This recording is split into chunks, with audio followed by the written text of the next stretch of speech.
Good morning, ladies and gentlemen. We'll be starting shortly as people join the webinar. We are seeing people begin to come in droves, so we will get started in just a few moments.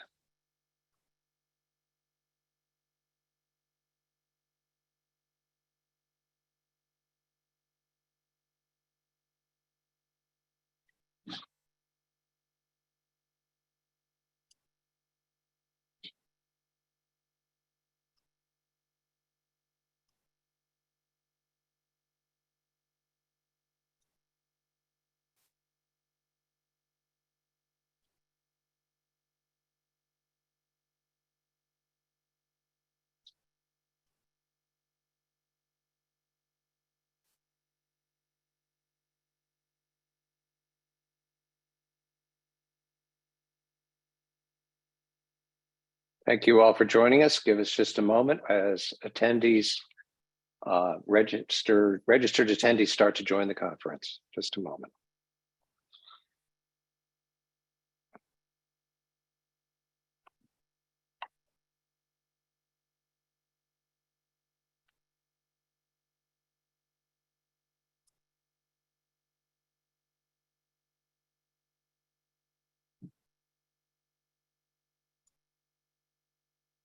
Well, good afternoon, ladies and gentlemen. My name is Denny Brennan. I'm the Executive Director of the Massachusetts Health Data Consortium, and I want to welcome you to this afternoon's webinar with Regence Healthcare, with prior authorization transformation using data and technology being the subject at hand.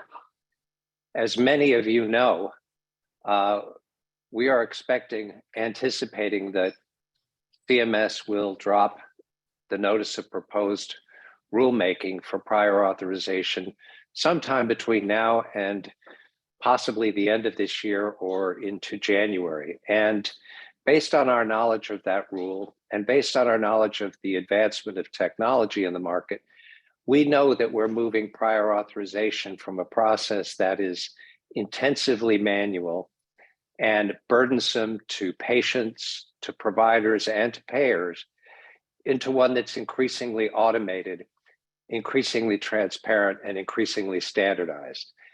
In order for us to do that, we have to undergo some changes in the way we manage data, the way we represent data, and the way we integrate systems with each other. And Heidi, the Medical Director for Policy and Medical Management at Regence Healthcare, and the Prior Authorization Transformation Business Lead is going to take us through that process. Before we get into the presentation at hand, let me provide you a few specifics about today's meeting and about how we're going to conduct it. Joining Heidi, we will have Raj Godavarti and Dave Degandi from MCG and Regence Health, respectively, providing any technical and sort of data-specific related backing that Heidi may require or ask for during the course of the presentation. You can play along on social media with the following handles: @MaHealthData and @Regence Oregon, and the hashtag MHDC event. All attendees will be muted during the course of this presentation, and we ask that you submit questions by typing them into the chat feature, which is at the bottom of your screen. We will have at the end of today's presentation a very brief electronic survey that we ask you to complete and that we can use to improve the quality of the presentations that we bring to you as consortium members and community. Next slide, please. Not next week, but feels like it's next week, we're going to be bringing Fai Wang, a PhD, the Associate Professor of Health Informatics from Weill Cornell, to talk to us about using artificial intelligence with real-world biomedical data and how best artificial intelligence applications can be applied. We encourage you to join us for this presentation. You can register for the website. You will see in the chat box a registration link is open for you. For those of you who want to hear from one of the country's leading lights in prior authorization and artificial intelligence. Tell us more about how artificial intelligence works with biomedical data and how specific questions are answered using these technologies. With that, I'd like to introduce you all to Heidi Kriz. Heidi, I'm going to allow you to introduce yourself and tell us a little bit about what you do and take the presentation from here. Sounds great. Thanks, Denny. So good morning, everybody. My name is Heidi Kriz. I'm a director of medical policy and medical management at Regence Health Plans. I like to set the stage that many people know Cambia Health Solutions, and they also know Regence as a Blues plan in the Northwest. And so you'll hear both terminologies oftentimes when you refer to us. Cambia is our parent company, and within Cambia, we have several different health plans, including Regence, our large Blues plan in the Northwest. So in my role, I manage our medical policy area, and with that comes a lot of decisions around what we prior authorize and how we prior authorize our services. And so that kind of led me into this natural progression of looking at how do we transform prior authorization. As everybody knows, it's administratively burdensome for everybody, and nobody likes it. So how do we make it better? So in 2017, we started down that path as an organization, and really excited to recently launch our Da Vinci workflow, doing a prior authorization directly from payer to provider, and have that exchange, which I'll talk about more here in a second. So if you want to go to the next slide. So really quickly, the first two slides are just outlining the problem, right? Which I'll go through quickly. I think everybody knows the problem. We all have different workflows. We're using different tools, different data formats and standards. And what that does is it really creates a lot of burden for everybody. The payers have their own medical management systems, and the providers, doing their work out of their EHRs. And this really, at the end of the day, delays care for patients. So we'll go to the next slide.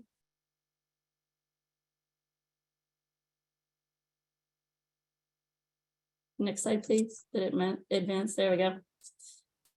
Okay, so I think, moving away from the facts was obviously something that was really important in the healthcare industry, and one of the last industries to largely move off the facts channel. And I wouldn't even say, previous slide. And I wouldn't say we're there yet, right? We're still doing a lot of faxing. But in order to get off the facts channel, we really need to get into electronic authorizations. And you can see here by these numbers up on the screen, this is something that's desirable across the healthcare industry. And this is the direction that things are starting to move, which is really exciting. So if you go to the next slide.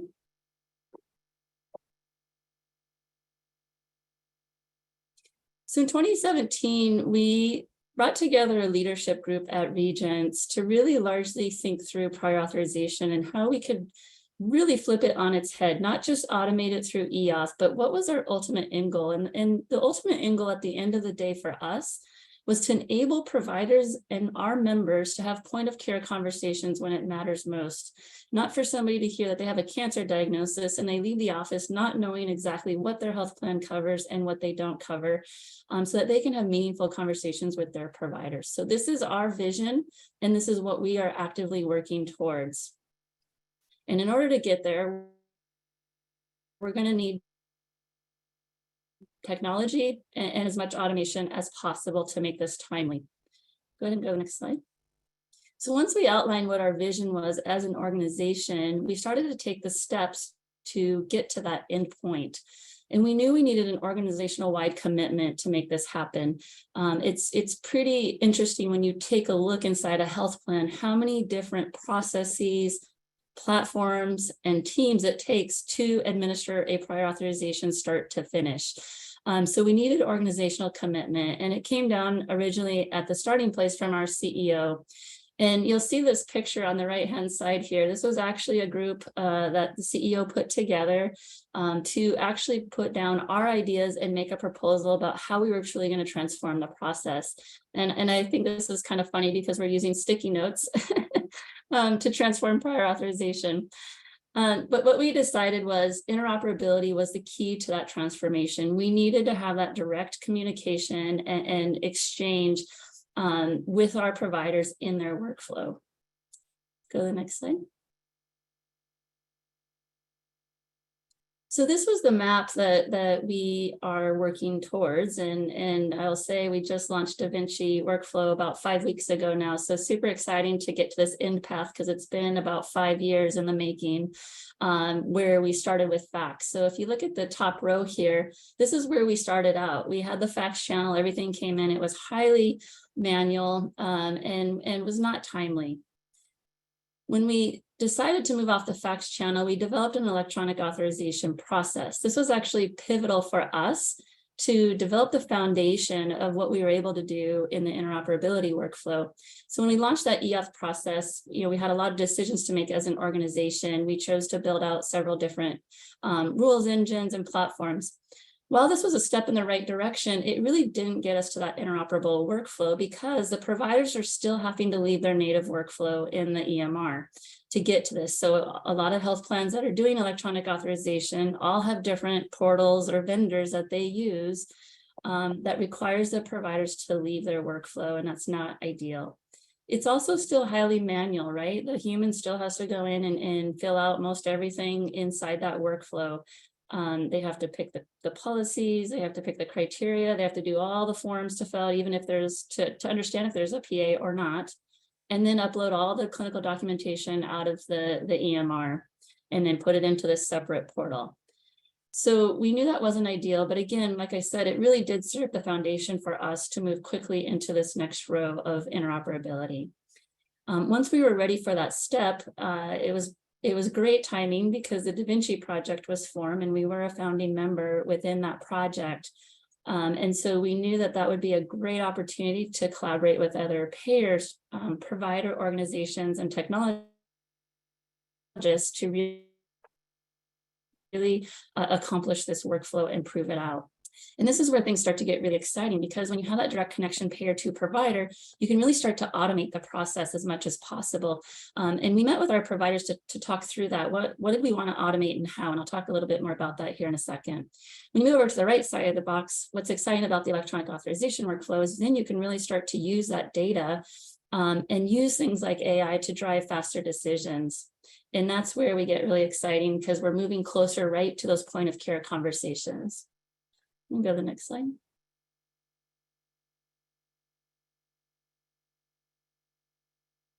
So this is our interoperability roadmap. So if you start from the left-hand side here and move to the right, and was really our foundational step. It really helped us develop the platforms and the tools and the rules engines to drive that process. From there, we really had to decide what we were going to do for interoperability, as I talked about, and that's when the DaVinci project really came forward. And so we knew we wanted to use FHIR to have that common data exchange between payers and providers. We also knew that we needed to have the internal expertise to code to make this workflow happen. So that was another step internally that we did. Sorry, I have a little pop-up box covering my slide here on my screen. From there, like I said, we were talking about whether or not we wanted to do an internal or external build. How much of this were we going to do internally, and then what were we going to do externally? And I'll talk about that here in a second, and you'll see the workflow live too. We actually did make the decision to do a fair amount of the build internally. And so that allowed us to really have control over what we were doing and how we were doing it. Moving over to the right here, we knew that it was absolutely critical to have a provider at the table with us, right? If we were going to develop something truly transformational, we needed to ensure it met their needs, and that was absolutely critical. So we went out and talked to several of our provider groups that were, largely innovative and very collaborative with us. And we had 2 provider groups that we worked with, Multicare and Oregon Health and Science University. And they were absolutely pivotal in coming to the table and working through this with us. And then, as I already mentioned, evaluating what were the different areas within the organization and making sure their leadership was on board, engaged, and can see this vision and value. This was also critical. And then lastly, my favorite part of this slide is project management. As you can imagine, we've got several different vendors, we've got a health plan, we've got 2 provider groups, and all of their internal teams that needed to come to the table and align and keep moving forward to make this happen. And so our project management was hands down. We'll go to the next slide.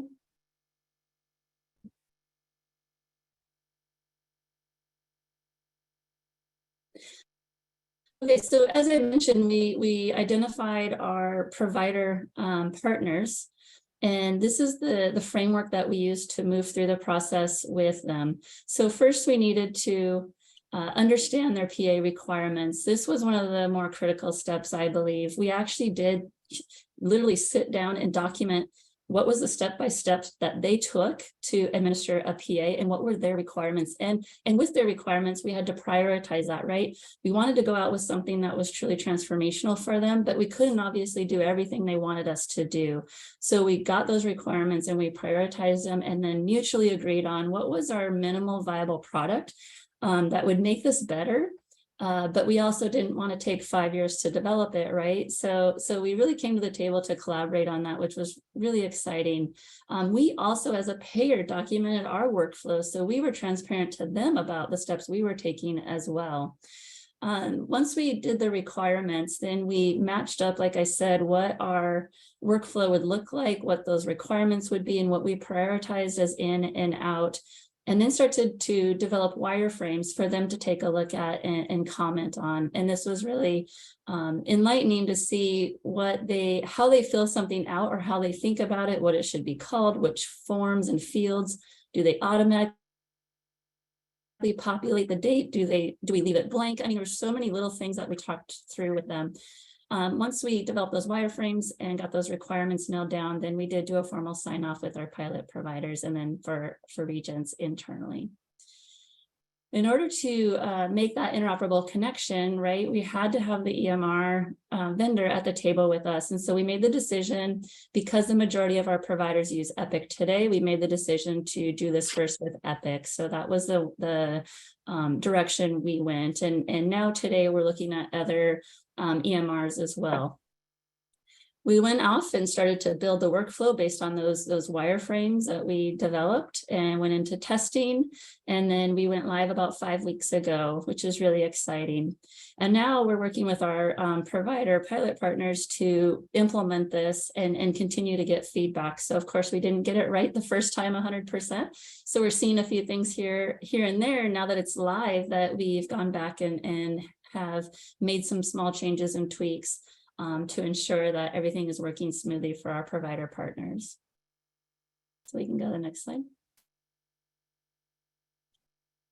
So this is a screenshot of the Epic App Orchard. So we get a lot of questions about the making that connection within Epic. So we developed a Smart Auth app that you can see here that's available in the Epic App Orchard. This is exciting because we are doing direct fire-to-fire messaging with our providers. We are bypassing the 278 regulation, and we were granted a CMS waiver to do so. This is exciting because we can also additionally use this Smart Auth app in different EMRs beyond just Epic. And so we can start to deploy this horizontally across EMRs, which is what we're talking about doing right now today, now that we've launched with Epic. And go to the next screen. So this is what the workflow looks like. So you'll have, our EHR using our Smart Auth app and those DaVinci Fire standards. We can actually surface that workflow to the provider. They can enter in a code. And based on that procedure code or that service that they would like to administer, we can give them a good PA check. So we're not only looking at whether that code requires prior auth by that particular health plan or line of business, but we're also doing a benefit and eligibility check to make sure that that particular member has benefits for that service. And based on that procedure code, if it requires prior auth, then we can move them through the workflow. What's exciting about this for me is that over 50% of the submissions we get from providers today, they actually don't even require prior auth. So nobody has to submit anything. Nobody has to get on the phone and ask or check up on anything. They get an instant answer within their workflow that prior auth is not required for this particular service. So they can actually go ahead and have those conversations or schedule that procedure if they really wanted to with the member in the office. If the code does require prior authorization, then they move along the workflow and we can actually surface the applicable policy based on that procedure code to them. So then they're getting transparent clinical information in front of them to react to. And then from there, we can actually codify the policies and auto-populate the clinical requirements from the EMR and pull those without anybody having to do anything, which is really exciting. And then after that, the provider has the administrative capability to add additional clinicals in there from what we automatically pulled. They can make changes to it, review it, and then submit it into us. And as I've talked about, we're looking at different ways we can use AI and that codification to drive as many auto approvals as we can and do more targeted audits in the background.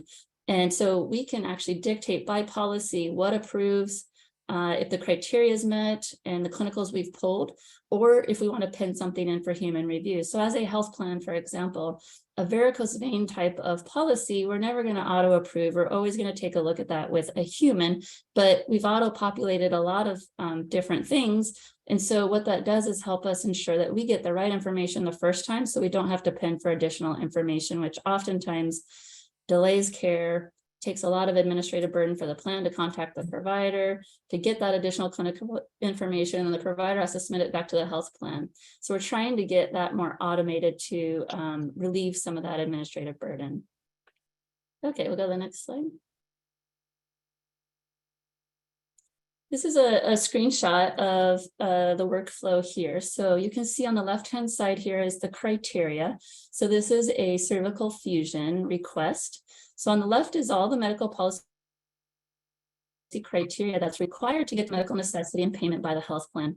On the right-hand side are the clinicals that are actually getting automatically pulled from the EMR.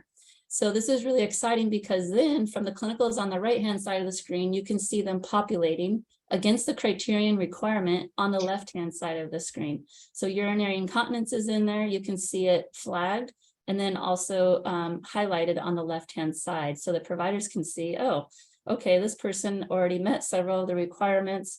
And then look at the clinicals on the right-hand side. Is there anything additional I need to attach to demonstrate medical necessity by the health plan? And again, the goal with this is to get the information right the first time so we don't have to pin for additional information. The other thing that's exciting about this step here for me is we have a lot of non-clinical staff in the provider's office space filling out these PAs or submitting these to us as a health plan. And because they're not clinical, they don't always know exactly what to submit to us. And again, it just continues to increase administrative burden. So we'll go to the next slide. So the second piece of this is when we get this back from the providers, then and we want to try to make those reviews as fast as possible so we can get a decision back to our members. So this is just an example of the clinical summary that we can actually pull together since we're pulling the clinicals out. So you can see everything is organized, and then where it does meet something in the policy criteria set, it has that blue color across the row there. So that indicates to the reviewer right away that, hey, heart rate, this is a different example than cervical fusion, but heart rate and respiratory rate were relevant to that policy. And here are the measurements that you need to look at for that particular policy. We'll go to the next slide. And then once we make a determination, the other exciting thing about this workflow is we can actually send that determination back into the EMR so the providers have it in their workflow and they can see what the authorizations are, the status of those authorizations, and then also the details of the authorizations so they can quickly move forward. And I'm going to show you guys a demo here in a second. So I just have, I think, another slide or two. We'll go to the next slide. So I wanted to call this out because I think this is important, right? So what I'm talking about is auto population. And while it's exciting, there still is some data that is incredibly difficult to get to in a discrete manner. And so I want to talk through this a little bit. So when you have your medical policy criteria set, there's got to be clinicals that demonstrate that medical necessity for each of those requirements in that policy. With this workflow, it's very easy for us to pull discrete data. So those are things that are very straightforward, like various labs or vitals, an age, a height, a weight, a BMI. Those are things that exist very discreetly that we can automatically pull. What we're solving for right now is that non-discrete data point, which is typically narrative text in a progress note. And so this often comes into play for conservative therapies before surgery. The other area that this is really prominent for us is in genetic testing. So for a lot of our genetic testing, then there has to be a family history showing risk and a reason to do that genetic test. And so oftentimes that family history is in progress notes and is not discreetly available. And so this is where we're using AI and things like NLP, natural language processing, to start to see if we can tag those requirements quickly, which will speed up the review time on our end as a health plan. And we don't have to look at the discrete data because we're pulling it directly out of the EMR. So we can trust when the data comes in, and then they can focus on that non-discrete data and get those decisions made as quickly as possible. Okay, we'll go to the next slide. So this is a high level, sorry, the chat keeps popping up on my screen here in front of the slides. Okay, so this is a high level look at our workflow. There's a lot more detail underneath the hood of this, but I thought it might be helpful for people to kind of visually see this all happening together. So at the beginning of this, the provider initiates the prior authorization. We have a rules engine dictating whether the prior auth is required or not. It bumps up against our benefit and eligibility. Do they have a benefit for that particular service?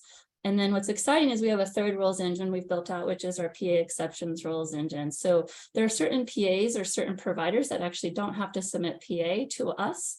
And we can actually tell them that based on that particular provider, so they know. We also have several instances where we don't require prior authorization if a patient has cancer or different things like that. So we can actually give them a really accurate PA check and consider lots of different variables around that particular provider and our relationship with them. Secondarily, then the other two rules that are firing here are we have a rule that fires that tells us, hey, is the policy criteria met or not met based on what you just saw, number one. And then also we have another rule here where we say, can we auto approve that policy or not? So if the policy criteria is met based on the screen that you just saw earlier, are we going to auto approve that? So like I said, for varicose veins, we have several other policies that have some benefit implications and some different challenges, I guess, with the reviews. So we pen those in for human review, no matter if the policy criteria is met or not met. And then we have other policies that we auto approve if the policy criteria is met. And then from there, the AI engine kicks in, and then we get to a final decision engine that, based on all these different checks and balances here, we can give a final determination. And again, the goal is to try to automate this as much as possible and give instant PA decisions. We'll go to the next slide. So really quickly, just measuring value of this workflow, I laid it out for the providers and for the health plan, and then also for both people involved. And I think just, focusing on the left-hand side here, what's exciting about this workflow is you've got transparent and actionable data within the provider's workflow and really returning an instant decision as much as possible. As we start to automate this workflow, we're reducing that administrative burden as we can get the clinicals, right the first time, not doing pens for additional information. And appeals, quite honestly, we get a fair amount of appeals just because we didn't get the clinical information and they have to go through an appeal process, which is burdensome and timely for everybody. We can also reduce our turnaround time frames for PAs for our members, and this results in higher satisfaction for our providers and the health plan and our members. The other thing I'm going to call out in that benefits to health plan box at the bottom there is this workflow is really serving as a foundation between payers and providers. in interoperability for future use cases. And I say this internally as I talk about it within Regence. PA is just the starting place of this. I mean, really the use cases when you have that direct interoperable workflow, it's limitless what you can do. And it's been interesting as this has gone live, how many different areas in the company have contacted me, just extremely excited about this potential opportunity. So if you go to the next slide. Okay, so this is the demo slide. Before we hit play here, I'm just going to orient you very quickly because it moves fast.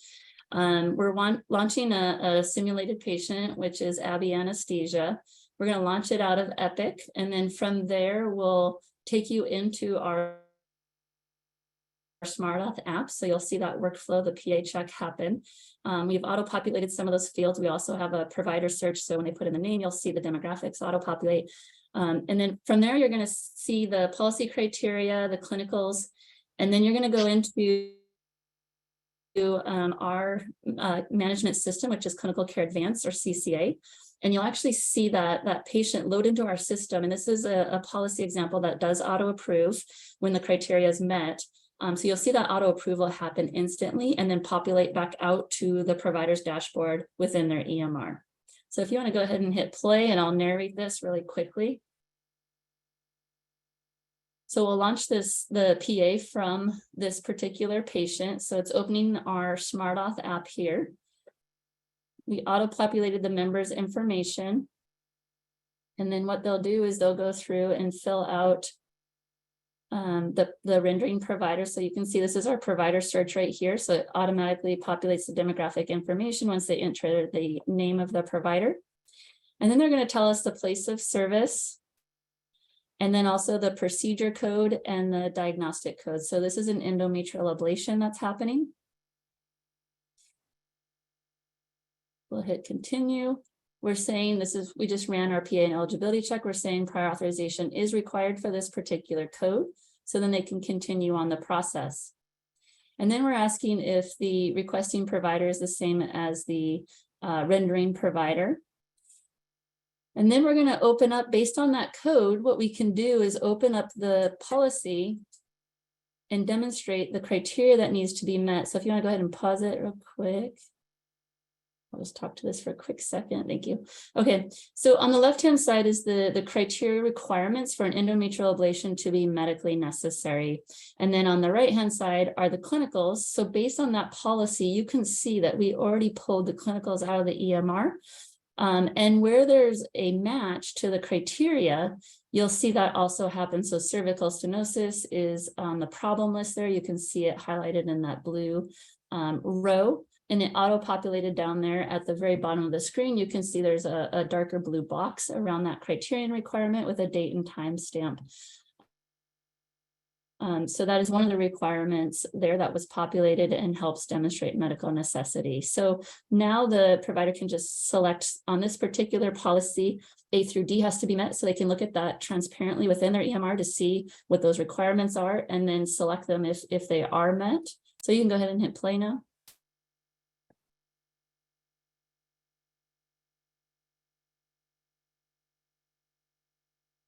And then the other thing that I think is exciting about this is on the right-hand side here, you can see they have the turn dials for the clinicals. So they can open and close those. And then if anything additional is needed than what we've automatically pulled, they can actually attach something else. So that's what's happening right here.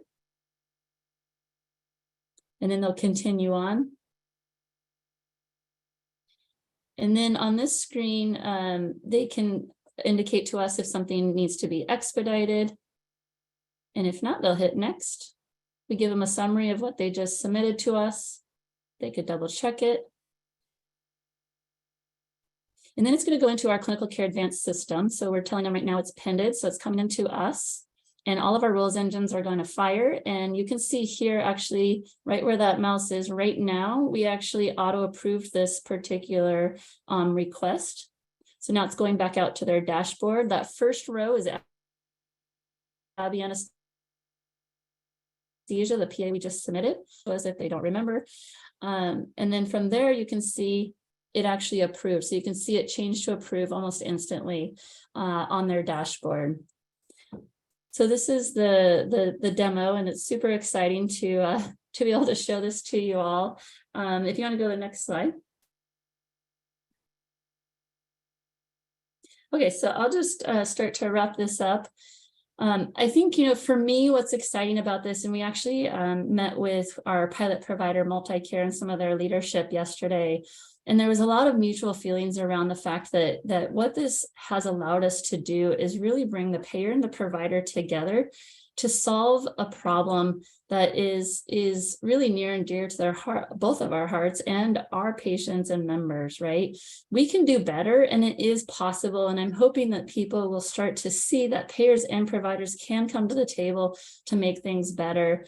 And I think, using that common data standard like FHIR allows everybody to speak the same language so that we don't end up with a lot of proprietary solutions and systems and vendors that can't talk to each other. And that's where this gets really exciting, because as I mentioned before, for me, prior authorization is just the beginning of all of this. It is what I think is near and dear to everybody's hearts right now.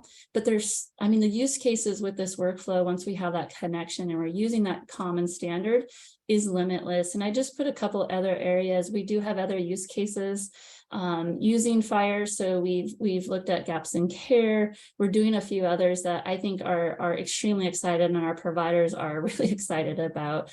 But I think that, getting into gaps of care, having that peer-to-peer data exchange, and several others is where we can really start to holistically provide better care to patients at the end of the day.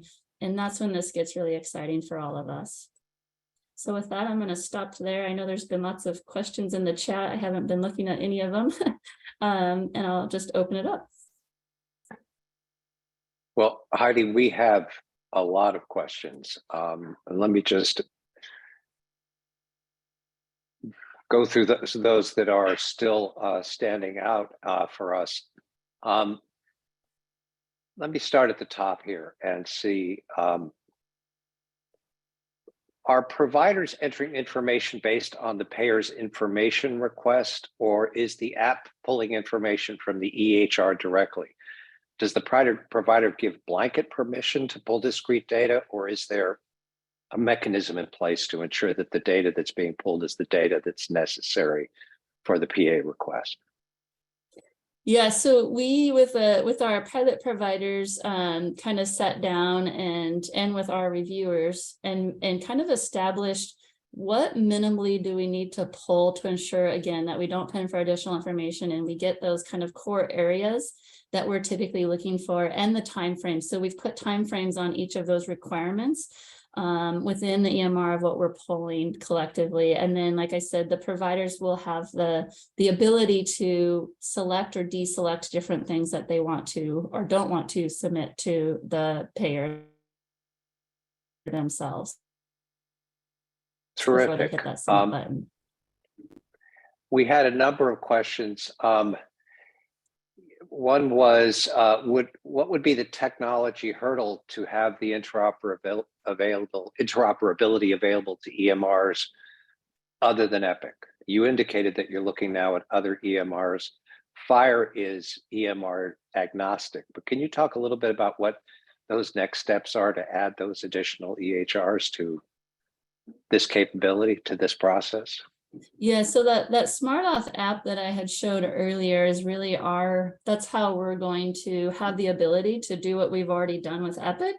And then we can place that into another EMR and make that connection relatively easy. And I'll see if, Dave, do you have anything you want to add to that? Sure. I'll introduce you really quick, Dave. Sorry. David Gandy's on the call with me, and he's our senior interoperability strategist. So we're kind of a duo. So I do the business side, and Dave is really the technology expert of this. So I'll invite him to go ahead. Dave, I just wanted to introduce you really quick. Yeah. So any EHR that supports a FHIR server and the Smart on FHIR technologies, we're able to interface with those. It'll of course require some testing and validation, but it should not be a big lift to switch to additional EHRs. That is on our immediate roadmap to do that. We have plan for scaling this out over the next year across our geographical footprint of Washington, Idaho, Utah, and Oregon.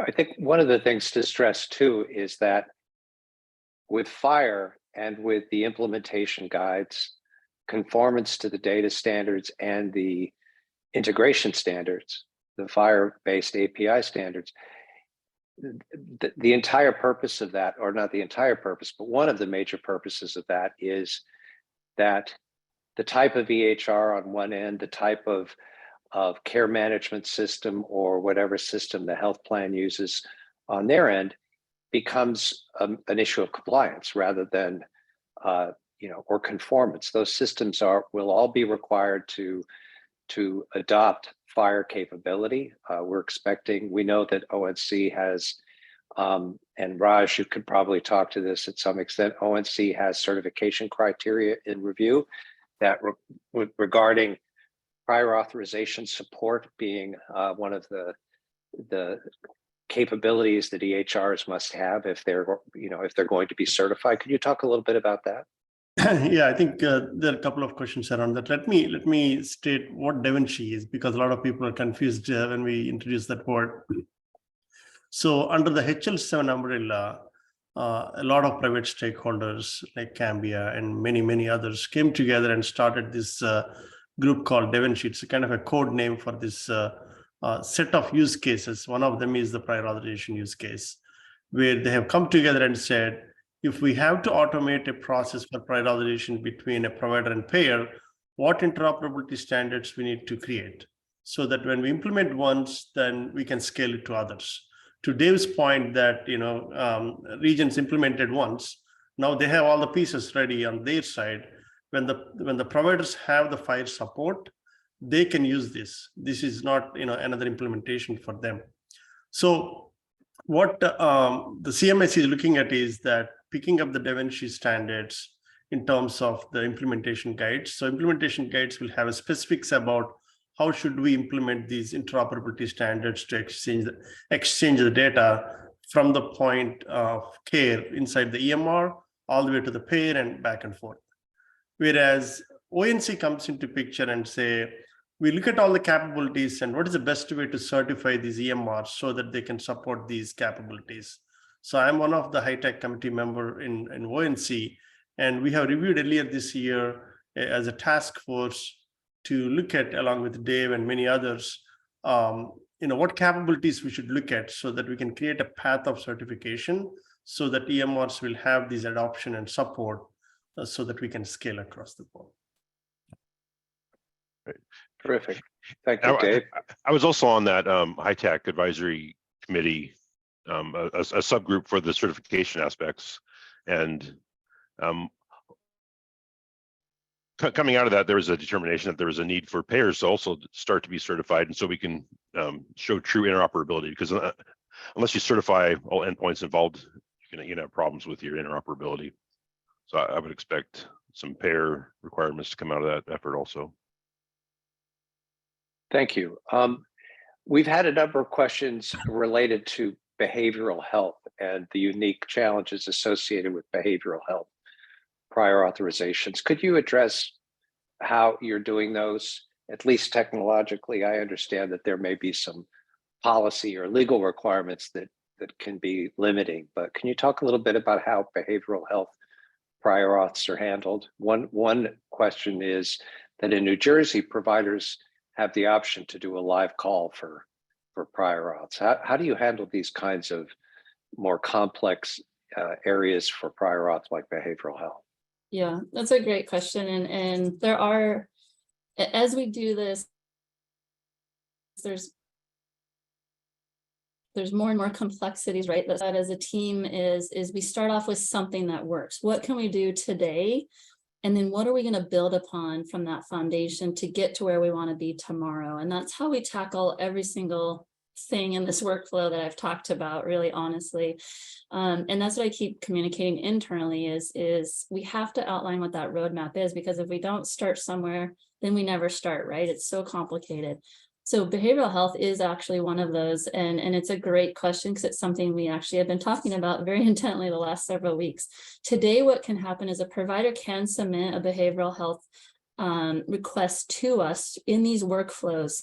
What we're working on right now is kind of that next step of surfacing the policy criteria and then also the automatic pull of clinicals. The PA check piece is a little more complicated in the behavioral health space. And so, like I said, they can submit to us. And then we're actually looking at a few enhancements during that PA check point and some of the form fields they have to fill out to really more streamline the review process. An example of that is for a particular service, there might be a number of units authorized. And we've got to make sure that communicates in our backend facet system to pay with that same number of units that we just authorized at the front end in the electronic process. So more to come on that. So we started off with just a submission. We do have some of our policies built out today, not all of them. I think we will be there by the end of the year, and that's what we've been actively talking about the last few weeks. Excellent, thank you. Gordon asked a question that we've been addressing here in Massachusetts and that we as a consortium are looking at very carefully, which is that some of the providers are hesitant to add multiple plan-specific plugins to their EMRs, as compliant as those plugins may be. You know, a large provider may have, 50, 60, 100 different health plans with which they have to interact. How does this move toward interoperability and standardized, interoperability address the issue of, so many different health systems, pinging the electronic medical record, and same would apply on the health plan side with, health plan systems getting pinged by providers for prior authorization criteria. Can you address that and how this process might simplify that if it does? Yeah, absolutely. I'm going to start, and then Raj and Dave, I'll let you guys chime in from the technical perspective. Just to start, Regence Health Plan does not want to be in the app business. I mean, this is not where we want to be. But like I said, we had to start somewhere, and to get this launched, that was the best way for us to do that at this particular time because there isn't a solution in place.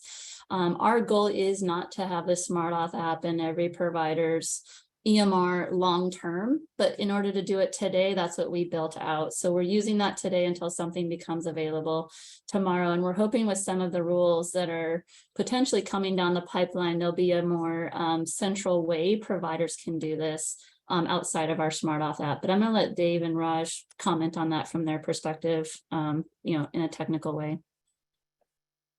Go ahead, Raj. Yeah, I think very good question. So we definitely don't want to do it either. When you have seen the demo, there are three parts in the demo. First is to see the coverage requirements for the specific request, and then the criteria, and then finally, what is the status of that request. The first part and the third part, which is the first part is when you submit the criteria, what is the request is all about. And the third part, which is the status of the particular auth request, they both will go away eventually. The Epics and Cerners and all these EMRs are working on certain pieces in the workflow to support that. Once they support the DaVinci standards within the EMR, you don't see those screens because we automatically pull that information. You don't need an extra screen there. As Heidi mentioned, in absence of the EMR supporting some of these FHIR standards for the order sign, order hook, order dispatch, and things like that, we had to create that, Cambia had to create that workflow. On the last one, where you have seen the status of the prior authorization request, eventually that will be integrated into the work queue of the certain EMRs, whether it is Epic or Cerner. They have already the patient work queues that will automatically go there. So they both will come sometime in next year based on what we are hearing, especially from Epic and mostly others.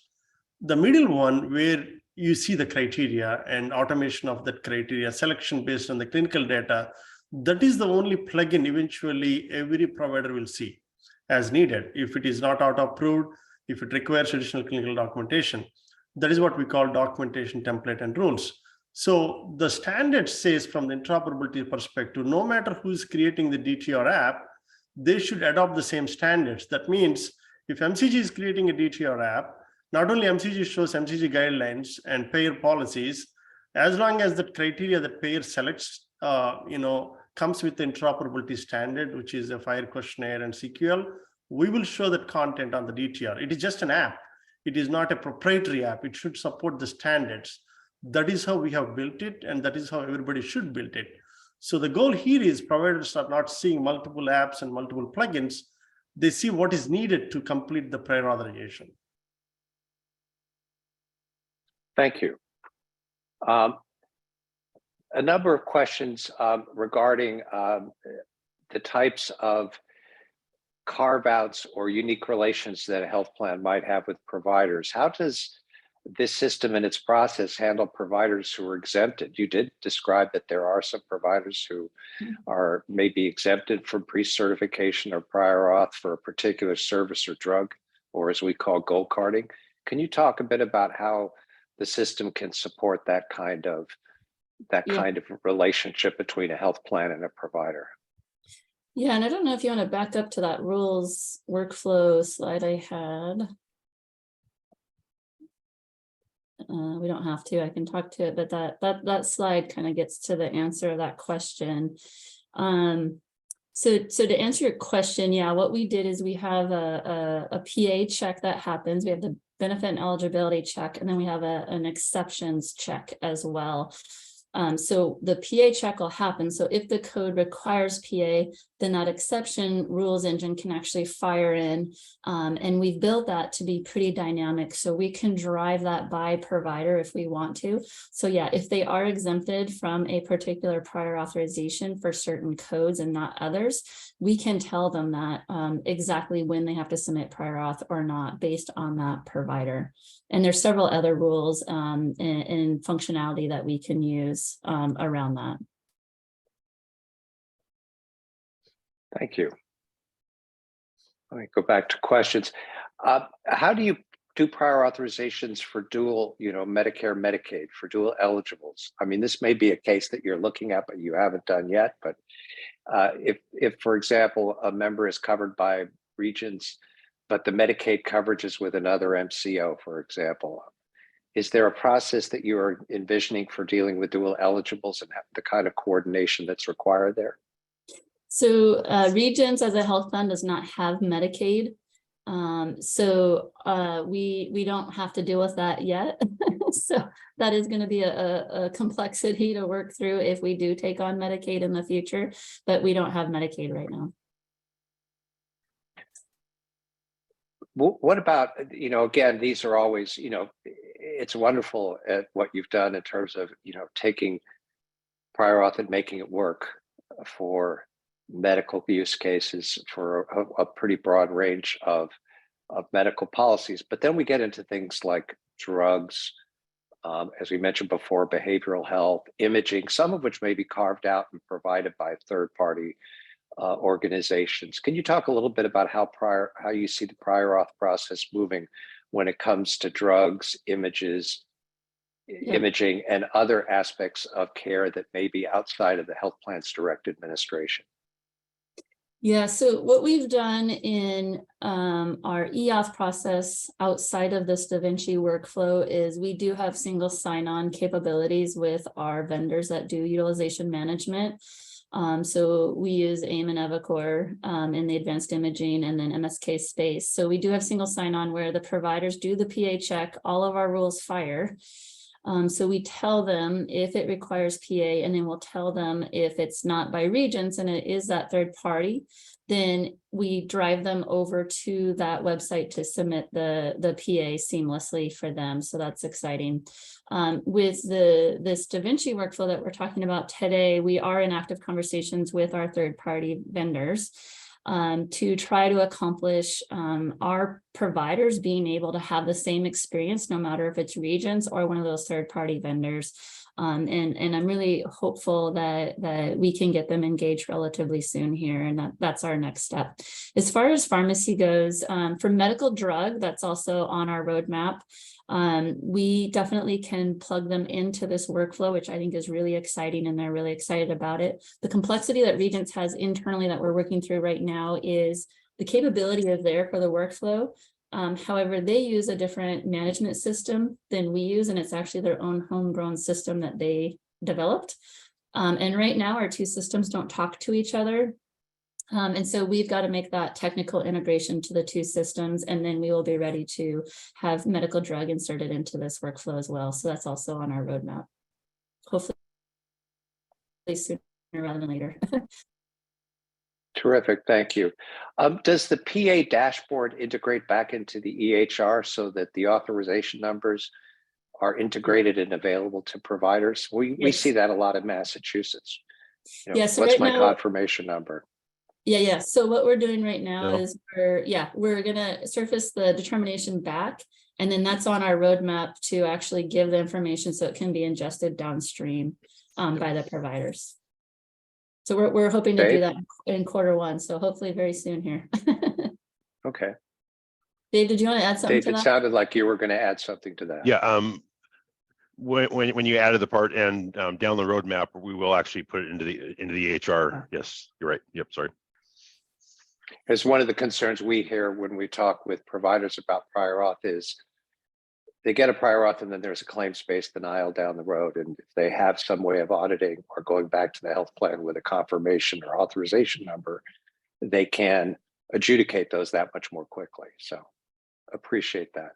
Yeah.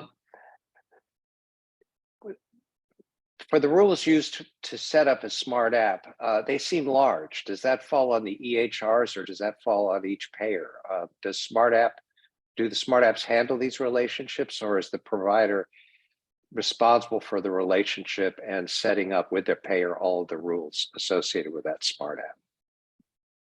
So How does that work? Yeah, we developed the Smart Auth app and then embedded that within the Epic App Orchard. Lots of app. And then Dave, do you want to comment on anything from a technical perspective on that? No, I was actually distracted by reading other questions, so I'm sorry I missed. Okay, yeah. Or Raj, sorry, Raj, you could chime in too. But yeah, Cambia developed it, and then MCG developed their own app as well. Yeah, I think from the app, it's really like an app on your Android and iOS. So Epic has this platform now they call Marketplace, I think. So the providers will download the app, and the configuration is very minimum, and they want to make it really like a simple plugin. So a provider office will call Epic or the respective EMR. It's probably a 2 to 3 days work in terms of configuration and testing. I would say it's even simpler than that, because really all they're downloading is a URL and configuring a button on their side, because the apps are hosted by Regence and MCG respectively. Right. And so there's how much time? Great. No, that's thank you. How much time have you spent codifying your medical policies so they're available in this format? It sounds like an enormous task. Could you? That's all in Raj there. Should plans be doing this now? Given tell us about what goes into making those available. They used to be behind a brick wall, and now they're part of the workflow. So what does that entail? Yeah. So the first step, really, honestly, is to identify a tool that you want to use, right, to surface your policies and have logic running in the background to know whether the criteria is met or not met based on what the provider is selecting or what we've automated in populating the criterion requirement. So the first step in that is figuring out what your tool is. And then you've got to build out your policies in that tool. I would say that I think it's getting easier. There's a lot of drag and drop feature functionality that's starting to happen in the marketplace now, where you can take your policy criteria format and drag and drop it in, and then assign logic to it so that when A through D is met, that policy criteria is met, and you can auto adjudicate that particular policy. So then you're building out the logic. You're assigning when you want to auto approve and when you don't. And then the third step with the integration piece, as far as the Da Vinci workflow goes, is now you can actually start to codify the specific requirements for those policies. And I would say, right, this is a very new area for us. And we're all learning together. I would say the first one took us a little while to do in full transparency. I would say now that we've done it many times, we're getting much faster at it. And it's actually not quite as laborious as you do this more and more. You get faster and faster, and you learn and you move on. So it's getting faster as we go. And able to build on previous work. Yep. I think Terrific. We're at the, go ahead, Raj. Then if I can add one point here. So that is the payer policies, Heidi and team tremendously helped to codify MCG guidelines. We have codified hundreds of them. And I pasted a webinar link where we are going through the details of codification and automation of determination using clinical data, if anybody's interested. Thank you. Thank you.